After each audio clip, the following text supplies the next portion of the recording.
ভাই এই যে রমজান পাইছেন, এই রমজান আর নাও পাইতে পারেন। সামনে যে রমজান আছে, আগামী রমজান পর্যন্ত বেঁচে থাকবে এর কোনো গ্যারান্টি নাই। আগামী রমজান পর্যন্ত আপনার আমার হায়াত থাকবে এর কোনো গ্যারান্টি নাই। কারণ এমনও মানুষ দেখা যায় হাউমাউ করে কান্না করে আর বলে, গত রমজানে আমার বাবা জীবিত ছিল, এই রমজানে আমার বাবা জীবিত নাই।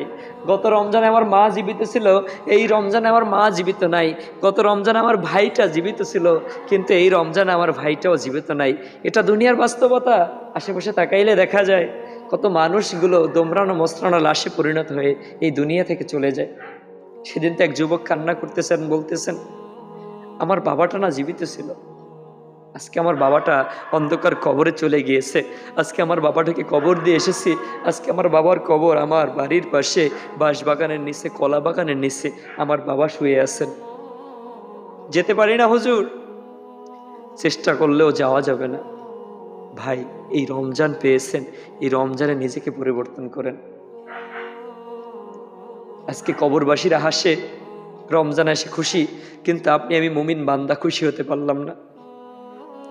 আজকে আমার কবরবাসী যারা শুয়ে আছেন, দাদা দাদি, আত্মীয় স্বজন, ভাই মুহিব্বিন যারা আছেন, ওস্তাদ মুরব্বী, সবাই খুশি, কারণ তারা রমজান পেয়েছে। আমাদের চাইতে তারা খুশি বেশি, কারণ এই রমজানে তো তাদের জন্য কবরের আযাবকে মাফ করে দেওয়া হয়েছে, কবরের আযাবকে মাফ করে দেওয়া হয়েছে। রমজান তো আল্লাহ পাক, আল্লাহ রাব্বুল আলামিন আপনাকে আমাকে অফার স্বরূপ দিয়েছে, কিন্তু আপনি আমি এটা গ্রহণ করি না। এই রমজানে কত যুবক দেখা যাবে উপর থেকে দাঁত ফ্রেশ করে রাখে, কিন্তু দোকানের আড়ালে কালো পর্দার ভিতরে গিয়ে নাস্তা করে। কত মানুষ দেখা যাবে আল্লাহর সাথে গাদ্দারি করে, রসুলের হাদিসের সাথে গাদ্দারি করে, আমাদের নবী করিম সাল্লাল্লাহু আলাইহি ওয়াসাল্লাম এবং আল্লাহর হুকুমের সাথে গাদ্দারি করে। উপর থেকে রোজারত অবস্থার ভাব নেয়, কিন্তু ভিতরে ভিতরে রোজা থাকে না। এই মানুষগুলোর কি হবে?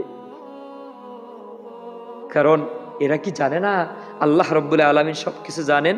এরা কি জানে না আল্লাহ রাব্বুল আলামিন সব কিছু দেখেন? এরা কি জানে না আল্লাহ রাব্বুল আলামিন সব কিছু শোনেন এবং বুঝেন? দুনিয়ার মানুষকে ভয় করে এরা লোকচক্ষুর আড়ালে গিয়ে রোজাকে ভঙ্গ করে, ওখানে যেয়ে খানাপানি খায়। আমার রব ডাক দিয়ে বলেছেন, কুতিবা আলাইকুমুস সিয়ামু কামা কুতিবা আলাল্লাযিনা মিন ক্বাবলিকুম লাআল্লাকুম তাত্তাকুন, লাআল্লাকুম তাত্তাকুন, লাআল্লাকুম তাত্তাকুন। যারা মুত্তাকি রয়েছে, আমি মুত্তাকিনদের জন্য রোজাকে ফরজ করে দিয়েছি। হে দুনিয়াদার মুসলমান ইমানদার বান্দা বান্দি, তোমাদের উপর রোজাকে ফরজ করেছি যেমনিভাবে ওই পূর্ববর্তী নবী ও রাসূলগণের উপর রোজা ফরজ ছিল। আল্লাহ পাক ফরজ করে দিয়েছেন, ফরজ করে দিয়েছেন, ফরজ করে দিয়েছেন, জানা সত্ত্বেও মুসলমান রাখে না, জানা সত্ত্বেও মুসলমান ছেলেরা রাখে না। প্রতিটা কাজে তো ভয় করবো আল্লাহকে। আল্লাহ পাক তো বলেছেন, ইয়া আইয়ুহাল্লাযীনা আমানুত্তাকুল্লাহ, হে ইমানদার বান্দা বান্দিগণ, আমাকে ভয় করো, আমাকে ভয় করো, দুনিয়ার মানুষকে ভয় করো না। আজকে আপনার আমার ইবাদত, সমস্ত প্রকার ইবাদত যেখানে যা আছে সব কিছু লোকচক্ষুর, মানুষকে দেখানোর জন্য। নামাজ পড়ে বান্দা বেয়াইকে দেখানোর জন্য, নামাজ পড়ে বান্দা জামাই শ্বশুরকে দেখানোর জন্য, নামাজ পড়ে বান্দা শ্বশুর জামাইকে দেখানোর জন্য, নামাজ পড়ে বান্দা বান্দা বন্ধু তার বান্ধবীকে দেখানোর জন্য। এটাকে আল্লাহর জন্য নামাজ না? এই কারণেই তো যত সমস্যা। আজকে আপনার আমার সমস্ত লোভ দেখানো ইবাদতের সাথে সামিল হয়ে গিয়েছে। সমস্ত মানুষ লোভ দেখানো ইবাদত করে, যে আমি একজন দাড়ি টুপিওয়ালা মানুষ, যদি নামাজটা সময় না নিয়ে পড়ি তাহলে লোকে কি বলবে, যে হুজুর মানুষ নামাজটা তাড়াতাড়ি পড়ে গেল।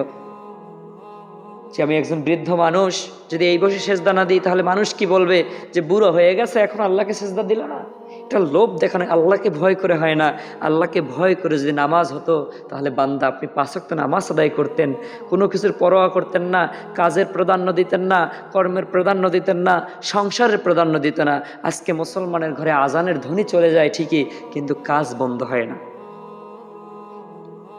মুয়াজ্জিন সাহেব আজান দেয় মাইকে, হাইয়া আলাস সালাহ, হাইয়া আলাস সালাহ, হাইয়া আলাল ফালাহ, হাইয়া আলাল ফালাহ। মুসলমান বান্দা, মুসলমান যুবক, মুসলমান যুবতী শোনে, কিন্তু নামাজের প্রস্তুতি নেয় না, কাজের প্রাধান্যটা বেশি দেয়। আপনার ইবাদত যদি আল্লাহর জন্যই হতো, আপনি কাজটাকে বন্ধ রেখে নামাজটা আদায় করতেন। রমজান মাস চলতেছে, রমজান মাস আসতেছে, দেখা যাইবে অনেক মানুষ রোজা না রেখে ইফতারি করে। দেখা যাইবে অনেক মানুষ মানুষকে দেখানোর জন্য নিজের দাঁতগুলো ফ্রেশ রাখে, মানুষকে দেখানোর জন্য শরীরের মুখ থেকে এই মুখ থেকে থুতু ফেলে যে আমি যদি ঘন ঘন থুতু না ফেলাই তাহলে তো আমাকে রোজাদার মনে হবে না, অথচ রোজা রাখে না কিন্তু মানুষ দেখলেই থু থু ফেলে। এটাই বাস্তবতা। আল্লাহ পাক তো বলেছেন সকল ইবাদতের ক্ষেত্রে আমাকে ভয় করো, আমানুত্তাকুল্লাহ, আমাকে ভয় করো, কিন্তু আপনি ভয় করি মানুষকে।